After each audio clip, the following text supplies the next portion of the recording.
after that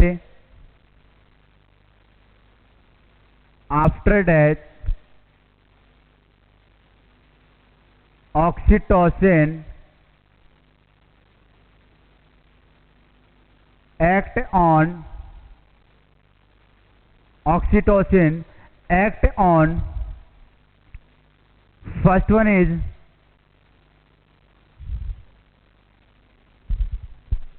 breast. Firstly अपन जान लेते हैं ब्रेस्ट के ऊपर है एक्ट करके क्या कराएगा। ब्रेस्ट के अंदर मायो एपिथेलियम सेल पाई जाती है। कौन सी सेल से? मायो एपिथेलियम सेल्स पाई जाती हैं, जो कि क्या करती है? कॉन्ट्रैक्शन का काम करती है। किस चीज का काम करती है? कॉन्ट्रैक्शन का काम करती हैं। यदि ऑक्सीटोसिन ने ब्रेस्ट में पाए जाने वाली मायो एपिथेलियम सेल्स के ऊपर क्या किया? एक्ट किया, तो क्या करेंगी? जो ऑक्सीटोसिन है, जो मायो एपिथेलियम सेल है, वो क्या करेंगी? पास आउट करेंगी, एक्सक्रीट आउट करने में काम करेंगी मिल्क को। किसको? मिल्क को इजेक्ट करने का काम कौन करेगा? मायो एपिथेलियम सेल करवाएगी। और मायो एपिथेलियम सेल्स पर कौन सा हार्मोन एक्ट करेगा? ऑक्सीटोसिन। कौन सा hormone? Oxytocin. Oxytocin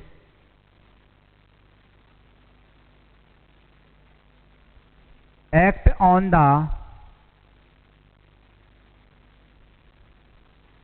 mayo epithelium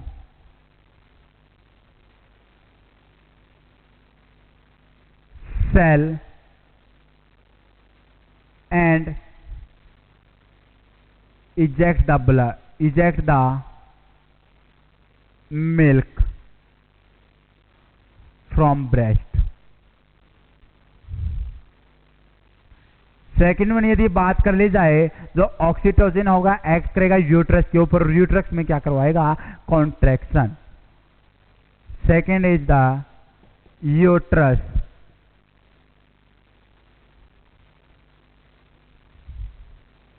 contraction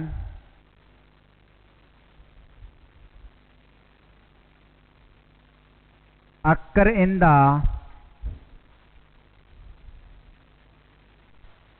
uterus by the help of oxytocin। यदि बात कर ली जाए यूट्रस के अंदर है कॉन्ट्रैक्शन कौन अक्कर कराएगा? तो यूट्रस के अंदर है ऑक्सीटोसिन। कौन? ऑक्सीटोसिन। सबसे जरूरी क्या है? यूट्रस के अंदर है figure of 8 muscle fibres present होती है। कौन सी मसल फाइबर से? Figure of 8 muscle fibres will be present in the uterus.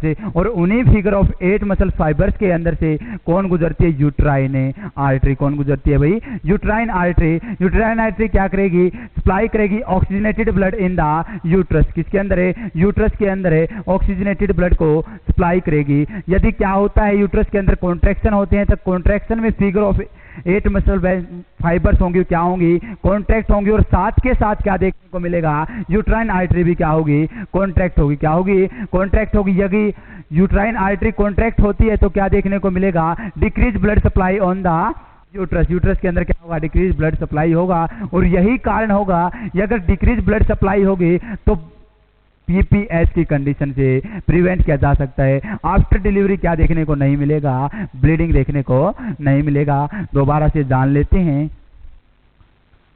In uterus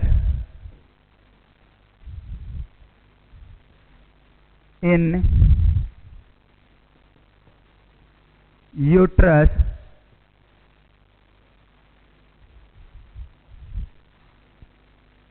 uterus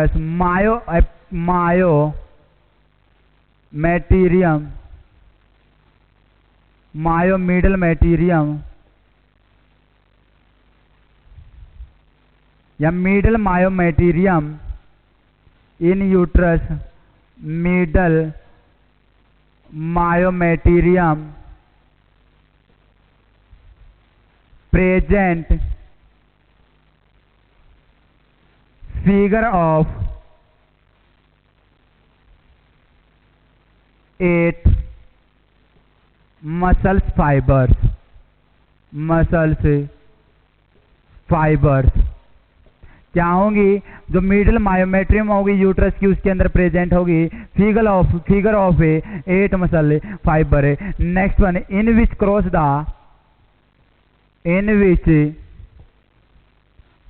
the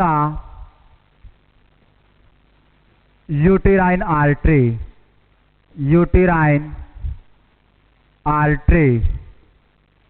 क्या करेगी, यूटेराइन आर्टरी क्रॉस करेगी figure of a 8 muscle fibres को। तो क्या होगा, uterine artery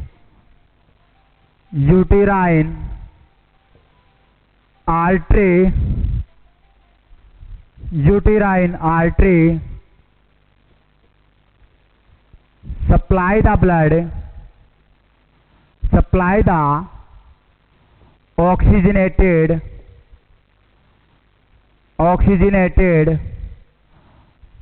blood to the uterus।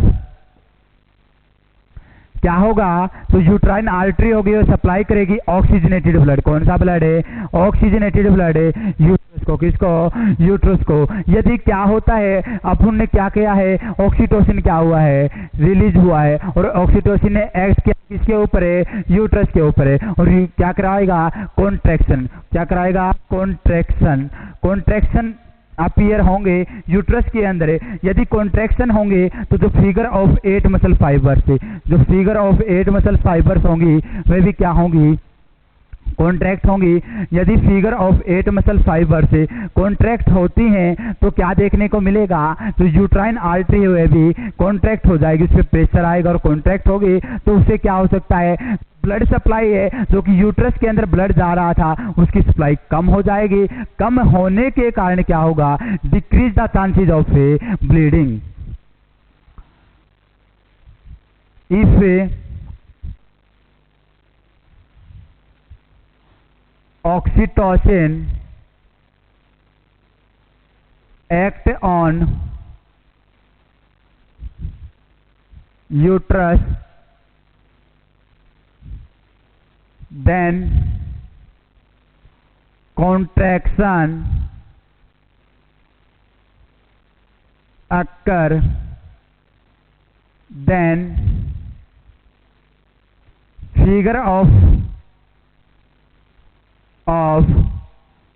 8 muscle fibers will be contract and contract the uterine artery, contract the uterine artery, then decrease the blood supply in the uterus,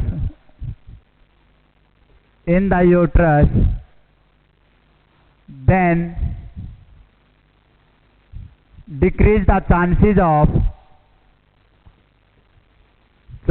of bleeding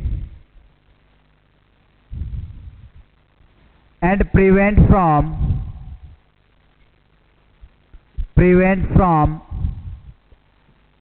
PPH। और किससे prevent होगा, postpartum haemorrhage से क्या हो जाएगी, mother है prevent हो जाएगी। तो यह अपन ने जानी पूरी प्रोसेस कैसे क्या होता है।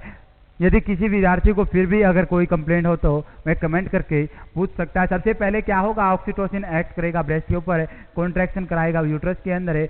यदि यूट्रस के अंदर क्या है, मिडल मायोमेट्रियम के अंदर क्या होती है, figure of 8 muscle fibres present होती है और उसी से क्या गुजरती है, देखो स्ट्रक्चर के माध्यम से समझ लेते हैं। ये क्या है, figure of 8 muscle fibre, figure of 8 muscle fibres, इन्हीं के बीच से यूट्राइन आर्टरी क्रॉस होती है। कौन सी artery, uterine artery will be cross है between the figure of 8 muscle fibres and supply the blood of uterus, और ब्लड को यूट्रस को ब्लड सप्लाई करती है ऑक्सीजनेटेड ब्लड। यदि figure of 8 muscle fibre contract होगी तो क्या होगा, यूट्राइन आर्टरी भी कॉन्ट्रैक्ट होगी और आगे यूट्रस में ब्लड सप्लाई कम होगी तो ब्लीडिंग होने के चांसेस भी क्या हो जाएंगे, कम हो जाएंगे। यह था अपना first benefits in the mother. Second की बात कर लेते हैं, वर्क एज अ कॉन्ट्रासेप्टिव। जो ब्रेस्ट फीडिंग होती है ये सेम एज काम करती है कॉन्ट्रासेप्टिव की तरह। Second one is the work as contraceptive.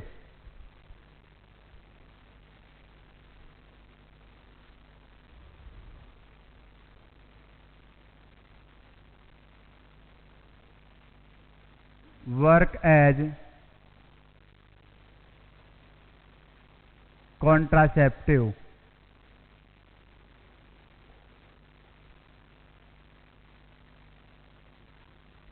यदि कोई मदर ब्रेस्ट फीडिंग करवाती है तो वे कॉन्ट्रासेप्टिव रह सकती है, नहीं करवाती तो 42 डेज तक पोस्टमार्टम हेमरेज जो पीरियड होगा 0 to 40 डेज, उस टाइम तक क्या कर सकती है कॉन्ट्रासेप्टिव रह सकती है 42 डेज।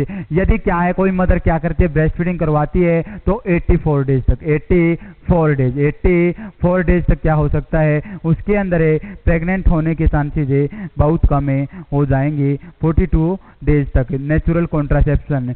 यदि बात कर ली जाए second one work as a natural contraception है, जो ड्यूरेशन होगा डिपेंड होगा intensity and duration of sucking. जो बच्चा है कितने टाइम तक क्या करता है सक करता है निप्पल को। The duration depend upon the duration depend upon the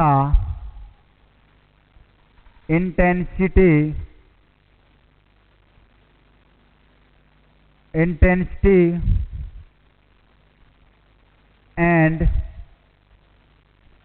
duration of sucking.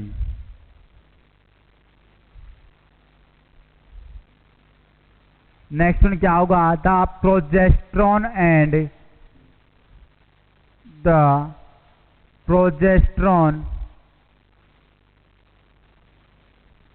and estrogen hormone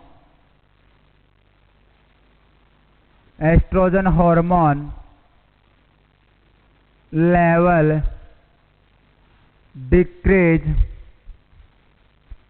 then prolactin hormone level decrease,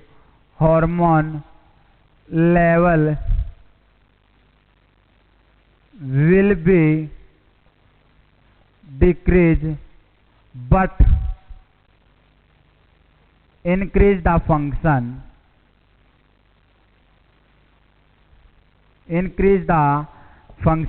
क्या होगा प्रोजेस्टेरोन एंड एस्ट्रोजन दोनों के दोनों जो हार्मोन्स होंगे उनका लेवल डिक्रीज होगा और साथ के साथ जो प्रोलैक्टिन हार्मोन है उसका लेवल भी क्या होगा डिक्रीज होगा। यदि बात कर ली जाए फंक्शन की तो फंक्शन क्या होंगे इंक्रीज होंगे। यदि बात कर ली जाए यदि क्या है प्रोजेस्टेरोन एस्ट्रोजन का लेवल कम है तो क्या नहीं हो सकता ओवुलेशन नहीं हो सकता, decrease the chances of ovulation. If progesterone and estrogen hormone level decrease, then decrease the chances of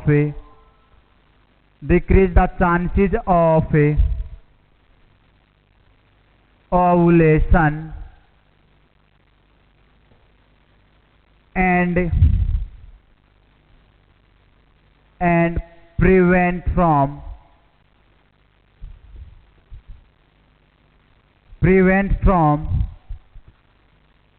pregnancy. So breastfeeding work as a contraceptive।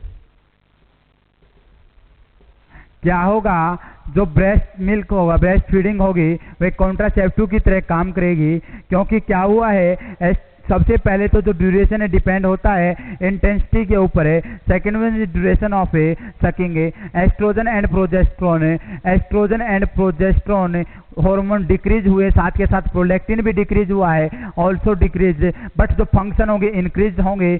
Y that's why जो डिक्रीज हुआ है oestrogen and progesterone level will decrease chance of a ovulation and that's why breast feeding act as a normal या natural contraceptive.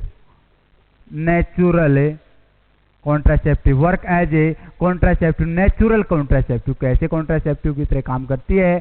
Natural contraceptive की तरह काम करती है। Next one जान लेते हैं क्या होता है। जो ब्रेस्ट फीडिंग होती है help to lose the weight, lose the fat which increase during the time of a pregnancy. जो ब्रेस्ट फीडिंग होगी, ब्रेस्ट फीडिंग क्या करेगी? हेल्प करेगी लूज करने में फैट को, जो फैट इंक्रीज हुआ था during the time of a pregnancy. Third one is the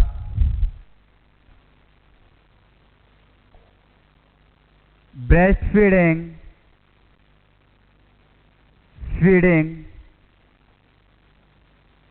help in the lose fat which increase during the time of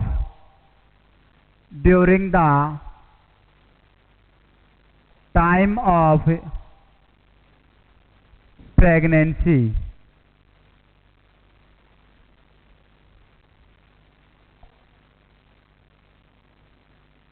During the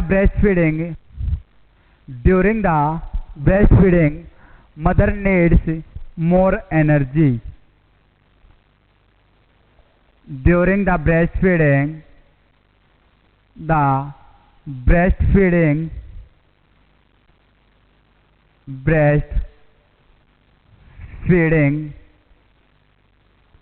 mother need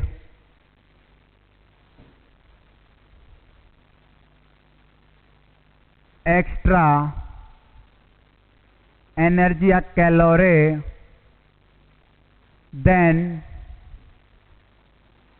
mother will be used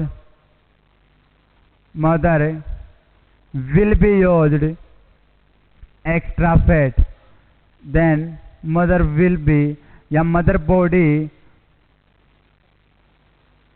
will be used extra fat को क्या कर लेगी? Use कर लेंगी।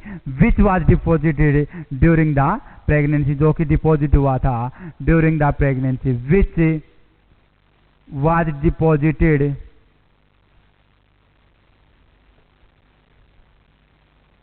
During the pregnancy.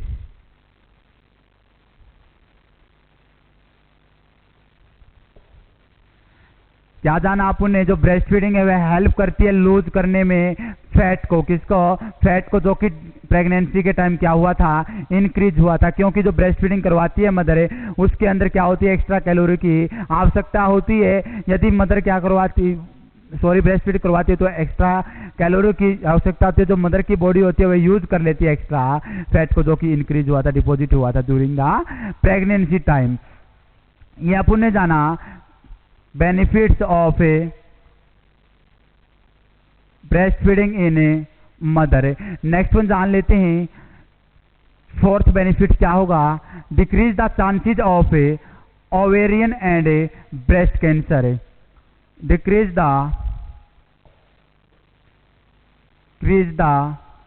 Chances of A breast and ovarian cancer.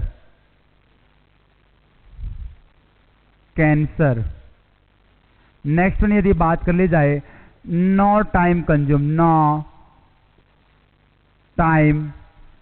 Consume कोई time खर्च नहीं करना होता मदर को ड्यूरिंग ब्रेस्ट फीडिंग। जब वह बच्चे को क्या करवा रही है, ब्रेस्ट फीडिंग करवा रही है, तो उसको ज़्यादा कंज्यूम करने की कोई आवश्यकता नहीं होती।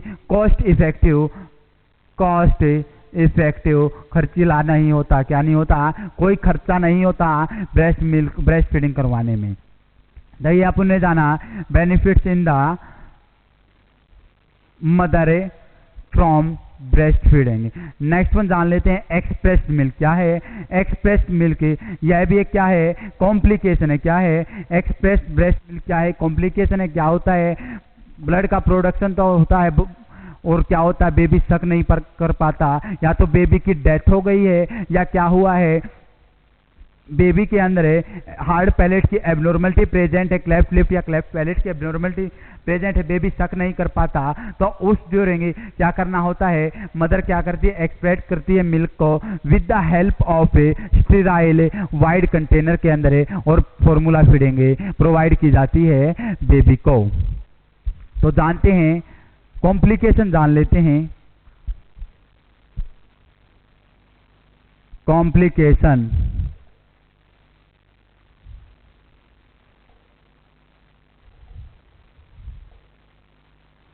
First one is the expressed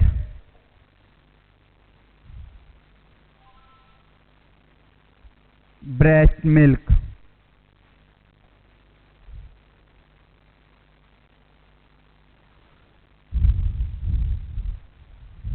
Production of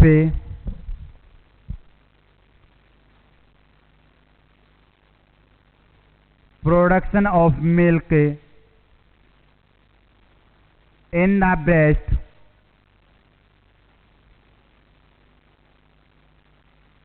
not expressed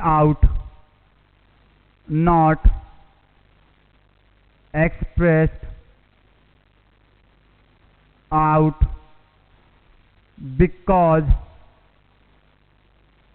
not sucked by the baby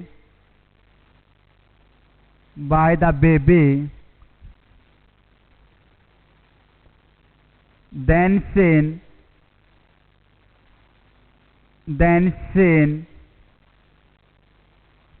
enlargement breast। और साथ के साथ क्या देखने को मिलेगा? पेन भी देखने को मिलेगा। इस कंडीशन के अंदर क्या करते हैं? Express breast milk then perform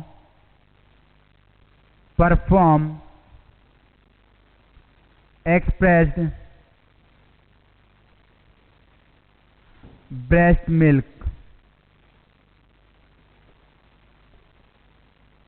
यदि बात कर ली जाए एक्सप्रेस मिल्क के अंदर क्या होता है?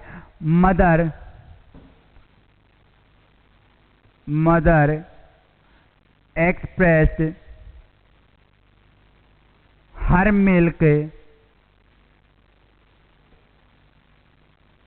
in a sterile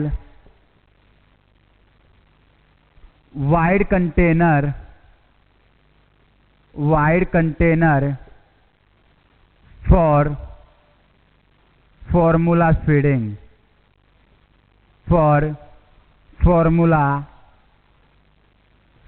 किसके लिए? फॉर्मूला फीडिंग के लिए क्या करती है?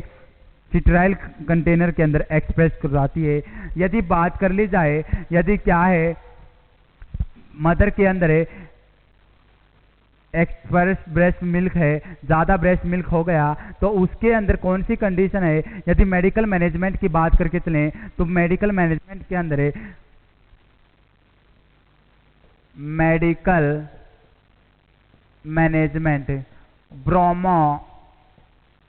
ब्रोमो एप्टाइन, कौन सी मेडिसिन यूज करनी है?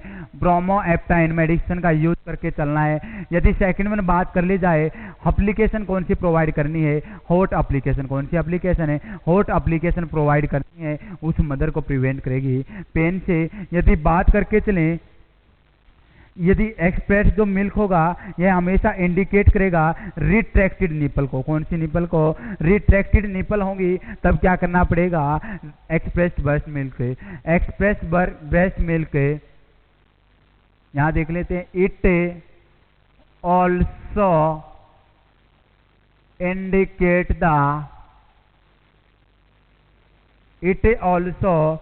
indicate the retracted nipple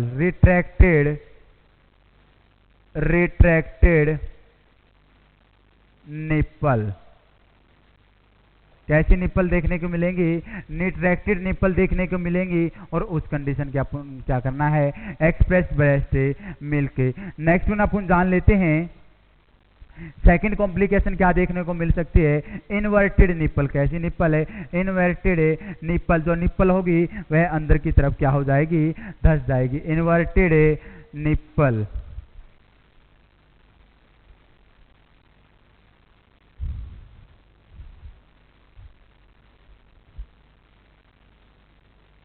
inverted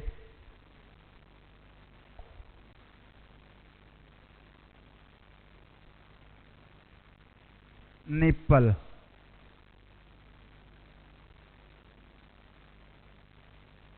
यदि इन्वर्टेड निप्पल की बात कर ली जाए तो इन्वर्टेड निप्पल के अंदर क्या होता है? जो निप्पल होगी वह अंदर की तरफ धंस जाएगी, घुस जाएगी। तो उसको बाहर निकालने के लिए किसका यूज किया जाता है? सिरिंज का यूज। और सिरिंज की हेल्प से क्या किया जाता है? उसे express out.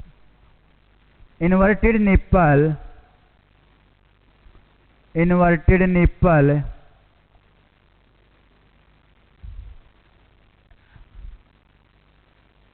remove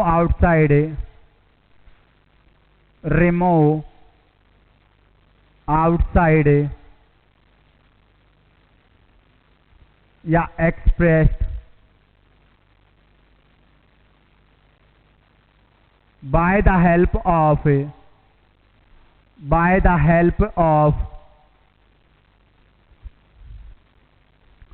syringe। Next one एक होता है क्रैक्ड निप्पल। कौन सी निप्पल? Cracked nipple.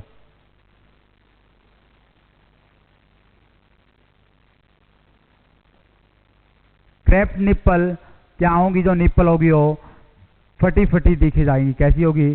फटी फटी दिखी जाएगी। यदि बात कर ली जाए क्रैक निप्पल के मैनेजमेंट की, तो क्रैक निप्पल के मैनेजमेंट के अंदर क्या करते हैं? जो हिंड मिल्क होता है उसको अप्लाई करके चलते हैं। Apply the hind milk on the nipple. Apply hind milk on the nipple. यदि स्टोरेज की बात कर ली जाए, जो एक्सप्रेस मिल्क किया है, जो एक्सप्रेस किया मिल्क का, उसको स्टोरेज टाइम पूछ लिया जाए रूम टेम्परेचर के अकॉर्डिंग, रेफ्रिजरेटर के अकॉर्डिंग या फ्रिज के अकॉर्डिंग, तो जान लेते हैं स्टोरेज टाइम ऑफ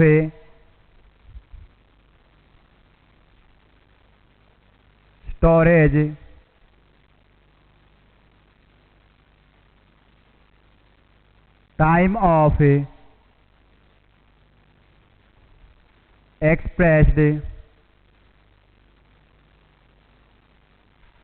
मिल्क। यदि स्टोरेज टाइम की बात कर ली जाए एक्सप्रेस मिल्क के अंदर यदि बात करके चले ओल्ड कंसेप्ट। कौन से कंसेप्ट से? Old concept.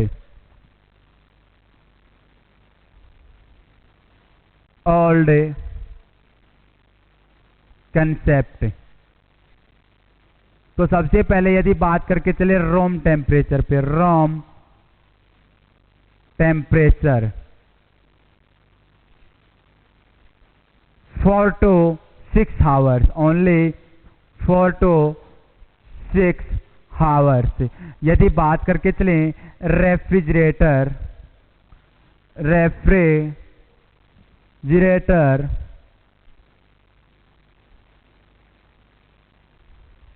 24 आवर्स। कितने टाइम पीरियड तक है? 24 आवर्स।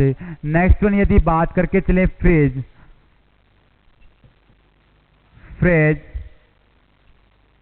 3 मंथ्स। कितने टाइम तक है? 3 months, 3 months। नेक्स्ट वन यदि बात कर ली जाए सेम एज न्यू कंसेप्ट के अंदर, किसके अंदर है, न्यू कंसेप्ट के अंदर है, तो क्या जानने को मिलेगा, in new concept,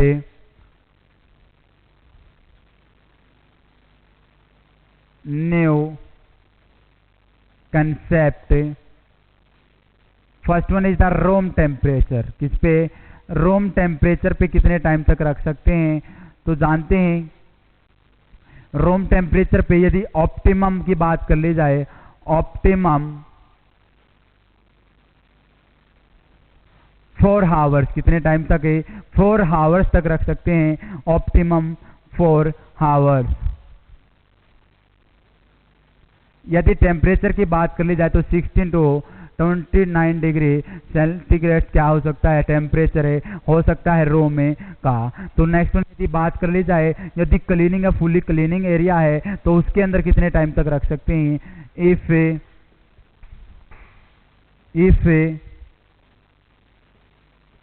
fully sterile area for 4 to 6 hours, 4 to 6 hours तक क्या रख सकते हैं, आप उन्हें स्टोरेज करके रख सकते हैं एक्सप्रेस मिल्क को। सेकेंड वन यदि बात कर ली जाए रेफ्रिजरेटर, रेफ्रिजरेटर के अंदर है यदि बात कर ली जाए ऑप्टिमम में, ऑप्टिमम कितने टाइम तक है, 4 डेज, कितने टाइम तक है, 4 days, optimum 4 days. Next one यदि बात कर ली जाए फुली स्ट्राइल एरिया है, यदि क्या है, फुली स्ट्राइल एरिया है तो उसके अंदर 4 to 6 days, if fully sterile area, यदि क्या है, फुली स्ट्राइल एरिया है तो उसके अंदर है 4 to 6 डेज तक अपन क्या कर सकते हैं, स्टोर कर सकते हैं रेफ्रिजरेटर के अंदर है एक्सप्रेस बेस्ट मिल्क को। यदि टेम्परेचर की बात कर ली जाए 4 डिग्री से रेफ्रिजरेटर का क्या होना चाहिए, टेम्परेचर होना चाहिए। लास्ट वन यदि फ्रिज के अंदर बात कर ली जाए, फ्रिज के अंदर किसके अंदर है, फ्रिज के अंदर यदि बात कर ली जाए न्यू कंसेप्ट के अकॉर्डिंग तो क्या होगा,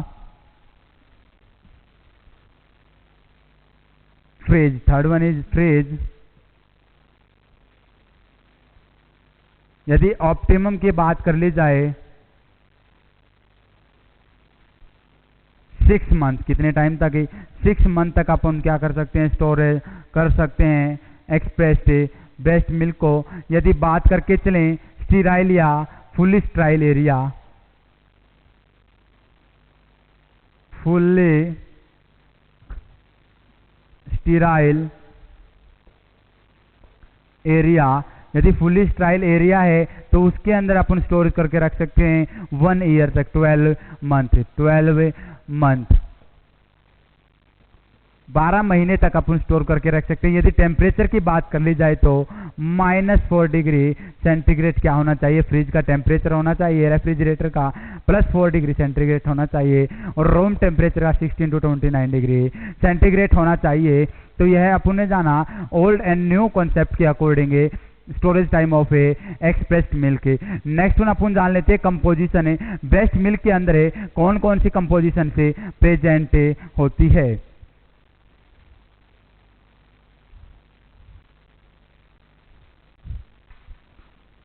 composition in A best milk,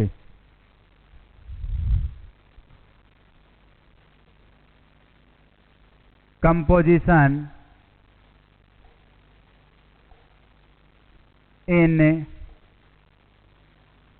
breast milk।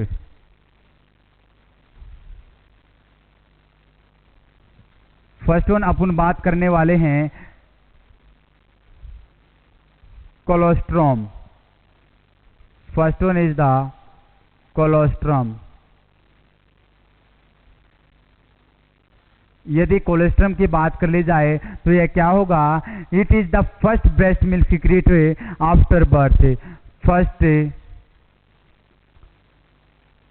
Breast milk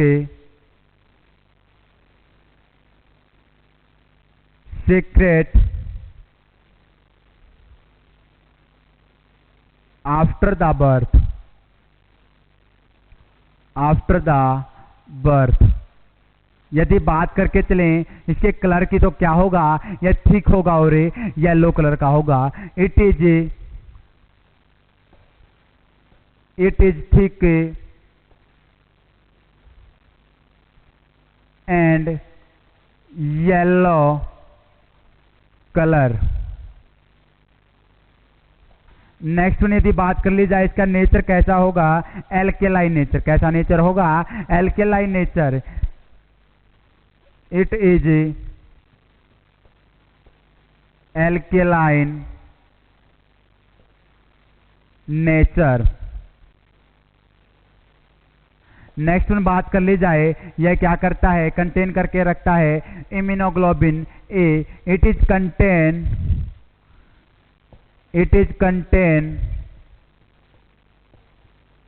contain immunoglobulin A alpha protein and fat soluble vitamins,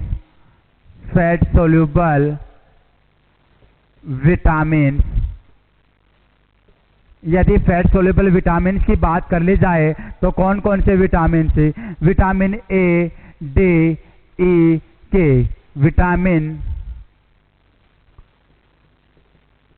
A D E के चारों के चारों जो फैट सोल्यूबल विटामिन होते हैं इनको स्टोर करके रखता है। कौन, कोलेस्ट्रॉम के अंदर क्या होते हैं, कंटेन होते हैं, पाए जाते हैं। यदि बात कर ली जाए नेक्स्ट वन है, it is secreted for first 3 days. कितने दिन तक है, पहले 3 दिन के अंदर क्या कौन सिक्रीट होगा, colostrum. It is secreted first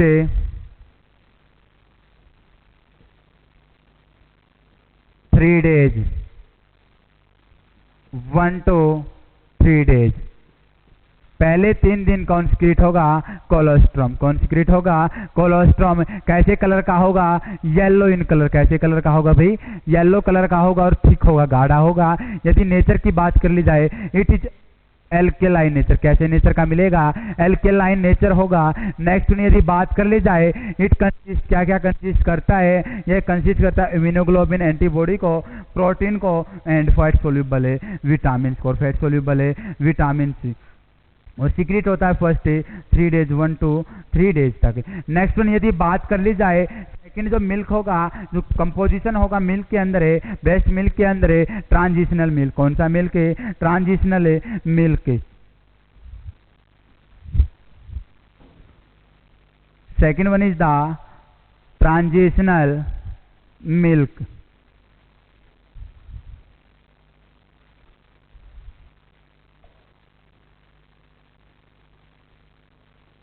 transitional milk. It is secreted, it is secreted for 3 days to 14 days. यह कब से सिक्रेट होना स्टार्ट कर देता है, 3rd डे से। कौन से दिन से, 3 दिन से लेकर 14 दिन तक। कौन सा कंपोजिशन है जो ब्लड मिल्क का पाया जाता है, ट्रांजिशनल मिल्क। कौन सा मिल्क है, ट्रांजिशनल मिल्क। कौन सा मिल्क भाई, ट्रांजिशनल मिल्क। नेक्स्ट वन यदि बात कर ली जाए यह क्या क्या कंटेन करता है, it contain in higher amount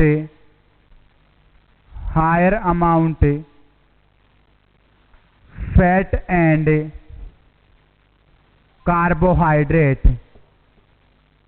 जो कार्बोहाइड्रेट होगा वह फैट होगा, दोनों को क्या करेगा, ज़्यादा से ज़्यादा कंटेन करके रखता कौन, ट्रांजिशनल मिल्क, जो कि सीक्रेट होता 3 से 14 दिन के अंदर, 3 से 14 दिन के अंदर है। यदि थर्ड बात कर ली जाए, थर्ड कौन सा आएगा, मैच्योर मिल्क। कौन सा आएगा, मैच्योर मिल्क।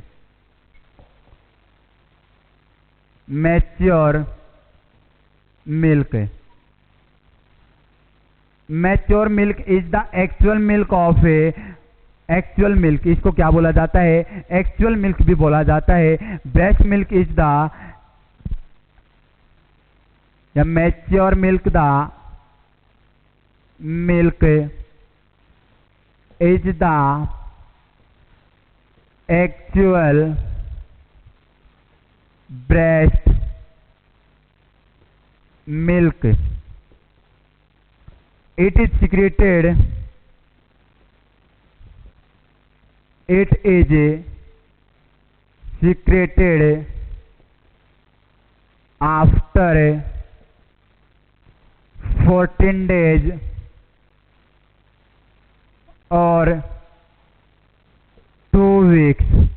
यदि बात कर ली जाए, जो मैच्योर मिल्क होता है यही क्या होता है, एक्चुअल ब्रेस्ट मिल्क। क्या होता है, एक्चुअल ब्रेस्ट मिल्क। यदि बात कर ली जाए तो ये कब सीक्रेट होना स्टार्ट होता है, आफ्टर 2 वीक्स के बाद। यदि बात करके चलें, जो मैच्योर मिल्क होता है ये कंटेन करता है every component which is necessary for the growth and development of A newborn baby. Mature milk contain, mature milk, mature milk contain all the essential nutrients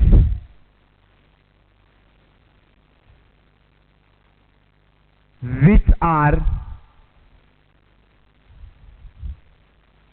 necessary for the, which are necessary for the growth and development of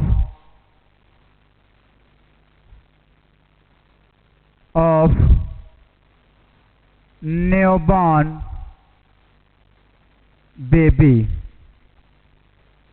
जो mature milk होगा वह सभी के सभी जरूरी क्या होंगे, nutrients को अपने अंदर रखेगा, मेंशन करके रखेगा, पाए जाते हैं मैच्योर मिल्क के अंदर, जो कि जरूरी होते हैं growth and development of A newborn baby. Next one यदि बात करके चलें, नेक्स्ट टाइप का जो कंपोजिशन प्रेजेंट होगा मिल्क के अंदर वह कौन सा होगा, प्री टर्म मिल्क। कौन सा होगा, प्री टर्म मिल्क।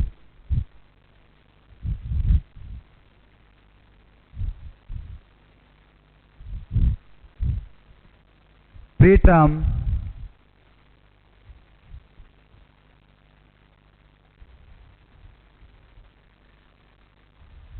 मिल्क। यदि बात कर ली जाए preterm milk, a mother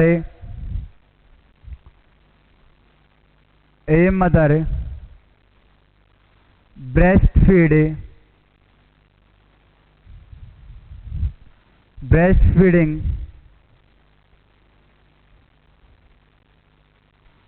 to a baby who delivered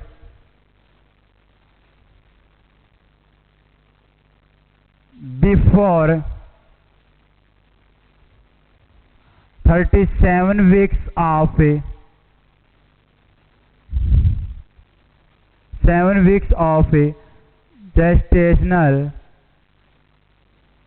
age। यदि कोई मदर, एक ऐसी मदर है जो कि क्या करवा रही है, फीडिंग करवा रही है एक बेबी को जिसकी डिलीवरी 37 वीक से पहले ही हो गई है, प्री टर्म बेबी है। कैसा बेबी है, प्री टर्म बेबी है। उसको यदि कोई मदर क्या करवाती है, फीड करवाती है, तो उसको क्या बोला गया है, प्री टर्म मिल्क। यदि बात कर ली जाए प्री टर्म मिल्क के अंदर कंपोनेंट की, तो वह सारे के सारे कंपोनेंट हायर अमाउंट में प्रेजेंट होते हैं जो कि नेसेसरी होते हैं ग्रोथ एंड डेवलपमेंट के लिए, इन विच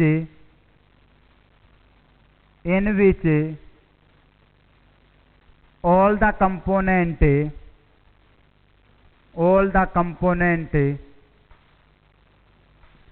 present in higher amount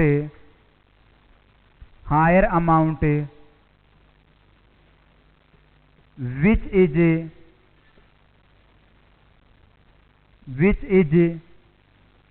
necessary for the growth and development.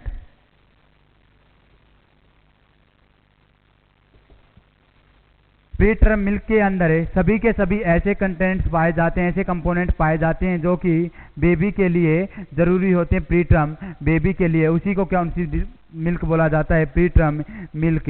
Next one यदि बात कर ली जाए फॉर मिल्क, कौन से टाइप का मिल्क है, for milk. For milk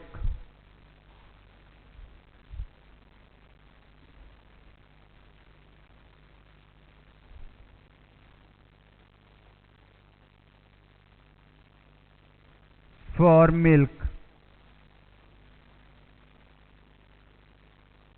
it is secreted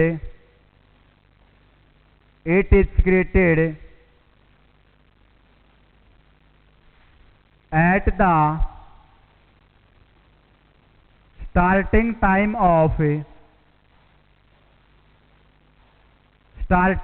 of regular breastfeeding।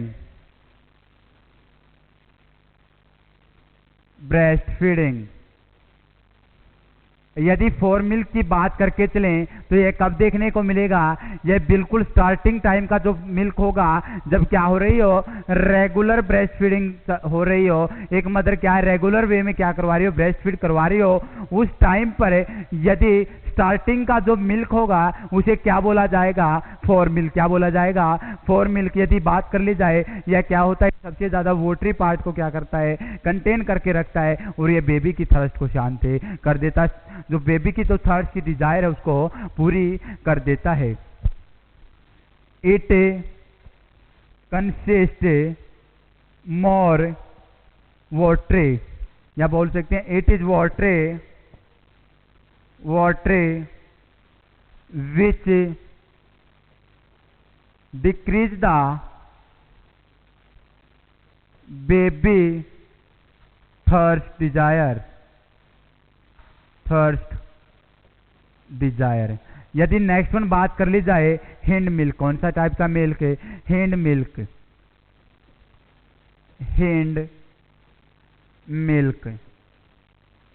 यदि हिंड मिल्क की बात करके चलें तो हिंड मिल्क होगा it is secreted at the last time of a regular breast feeding. It is secreted at the last time of a regular breast feeding. यदि कोई mother regular breast feed करवाती है तो उस दौरान लास्ट टाइम में जो मिल्क सीक्रेट होगा उसे क्या बोलते हैं, हिंड मिल्क। क्या बोलते हैं, हिंड मिल्क। यह बच्चे की भूख शांत करेगा, किसको शांत करेगा, बच्चे की भूख को शांत करेगा, हंगर डिजायर को पूरा करेगा, क्योंकि यह कंटेन करके रखता है फैट, प्रोटीन एंड कार्बोहाइड्रेट को। It completed the hunger desire of a baby because it contain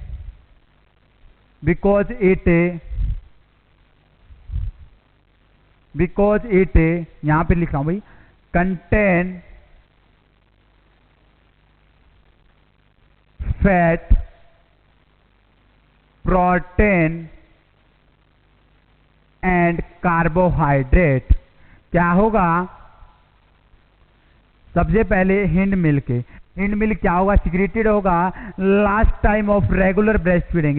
यदि कोई मदर क्या करवा रही है, रेगुलर ब्रेस्ट फीड करवा रही है, तो उसके अंदर क्या देखने को मिलेगा? जो लास्ट टाइम पे जो मिल्क सीक्रेट होगा उसे ही हिंड मिल्क बोलेंगे। और क्या होगा? कंप्लीटली हंगर डिजायर को क्या करेगा? पूरी करेगा।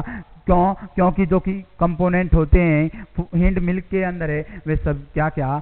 फैट, प्रोटीन एंड कार्बोहाइड्रेट है। यदि बात कर ली जाए, मैंने कॉम्प्लिकेशन के अंदर बात की क्रैक्ड निप्पल। कौन सी निप्पल है? क्रैक्ड निप्पल क्या है? कॉम्प्लिकेशन है। यदि क्रैक्ड निप्पल है तो उस पर क्या अप्लाई करना होता है? हिंड मिल्क, जो कि लास्ट टाइम सीक्रेट होता है रेगुलर ब्रेस्ट फीडिंग के दौरान। नेक्स्ट वन, यदि अपन बात करके चलें ब्रेस्ट फीडिंग टेक्निक की, ब्रेस्ट फीडिंग टेक्निक की यदि बात कर ली जाए, कौन सी टेक्निक में क्या करवानी चाहिए? ब्रेस्ट फीडिंग करवानी चाहिए।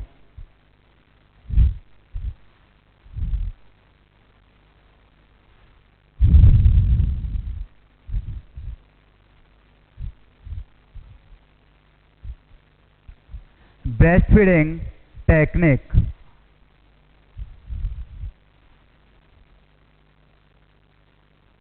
breast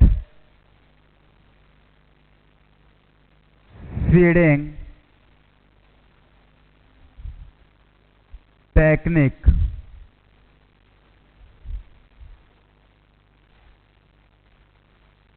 यदि बात कर ली जाए ब्रेस्ट फीडिंग टेक्निक की, तो सबसे पहले मदर की डिजायर क्या है? इंपॉर्टेंट पार्ट है किसके लिए? ब्रेस्ट फीडिंग के लिए। Maternal desire is the first point. क्या होगा? Maternal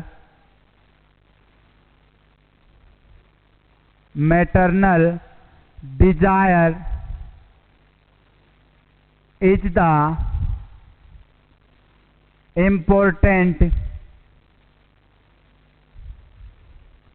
important part of breast feeding. सबसे पहले किसकी इच्छा होनी चाहिए? किसकी इच्छा होनी चाहिए भाई?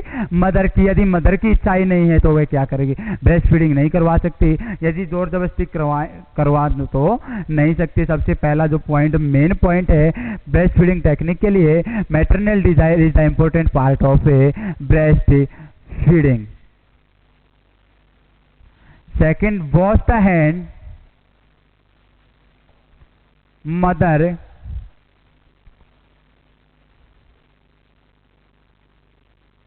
wash the hand and clean the nipple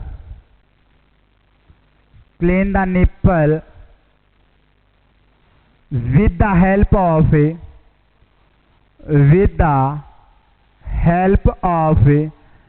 lukewarm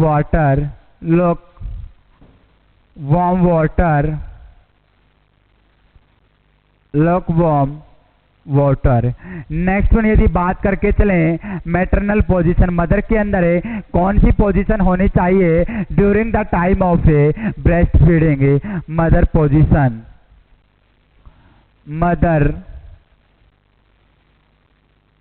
position. सबसे पहले या तो सेमी रिक्लाइन, कौन सी पोजीशन प्रोवाइड कर सकते हैं मदर को? Semi recline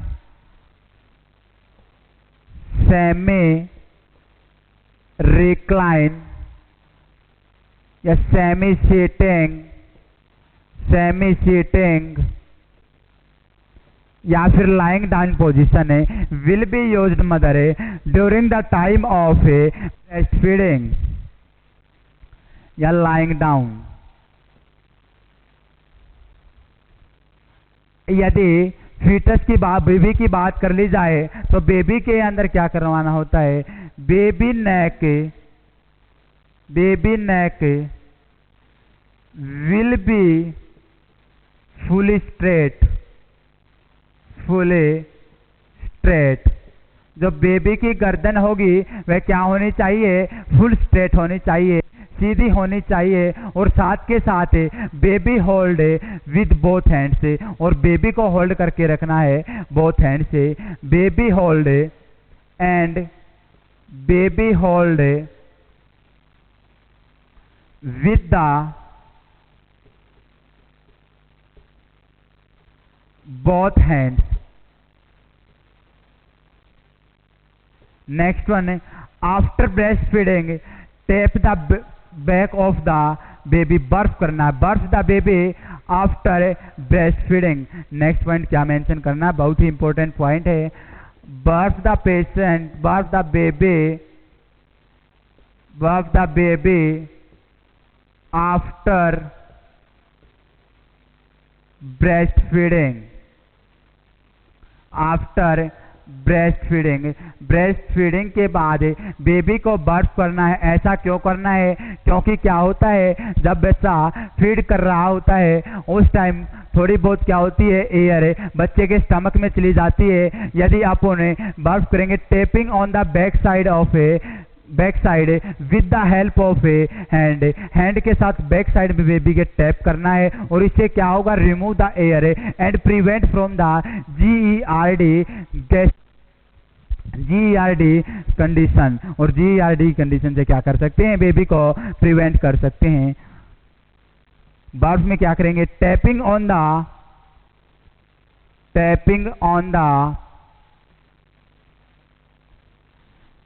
on the back side of baby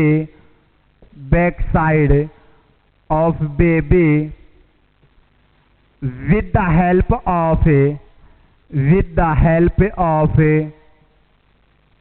hand and remove the air। और इससे क्या होगा, remove the air and remove the air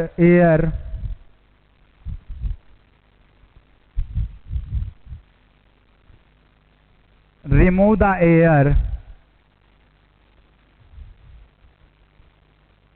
air from stomach and prevent the baby from GERD condition। Gastro-oesophageal reflex disorder की जो condition होगी उससे baby को क्या किया जा सकता है, प्रिवेंट किया जा सकता है। कौन सी कंडीशन है, GERD गैस्ट्रोइसोफेजियल रिफ्लेक्स डिसऑर्डर की जो कंडीशन होगी उसे बेबी को क्या किया जा सकता है, प्रिवेंट किया जा सकता है। ये अपन जाने ब्रेस्ट फीडिंग की टेक्निक से कौन कौन सी टेक्निक्स होंगी। सबसे पहले तो क्या करना है, मैटरनल डिजायर इंपॉर्टेंट पार्ट है ब्रेस्ट फीडिंग का। Second one, clean the wash the hand and clean the nipple with the look warm water है। उसके बाद पोजीशन के बारे में जाना, सेमी रिक्लाइन, सेमी सीटिंग या लाइंग डाउन पोजीशन। बेबी को क्या करना है, नेक को स्ट्रेट रखना और होल्ड करके रखना है बोथ हैंड से। और साथ के साथ नेक्स्ट वन अपन ने जाना और क्या करना है, आफ्टर ब्रेस्ट फीडिंग बर्फ the baby tapping on the back side of the baby की बैक साइड पे क्या करना है, टैप करते रहना, टैप करना है ताकि क्या कर सके, एयर को रिमूव किया जा सके from the stomach and prevent from the aspiration. और prevent from the aspiration and GERD condition gastroesophageal reflex disorder से क्या किया जा सकता है, प्रिवेंट किया जा सकता है। नेक्स्ट वन अपन जानते हैं 100 ml of mature milk of human contain. जो 100 ml होगा मैच्योर मिल्क होगा ह्यूमन का, वह क्या क्या कंटेन करता है, 100 ml ऑफ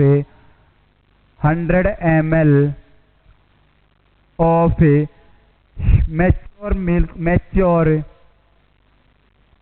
100 ml ऑफ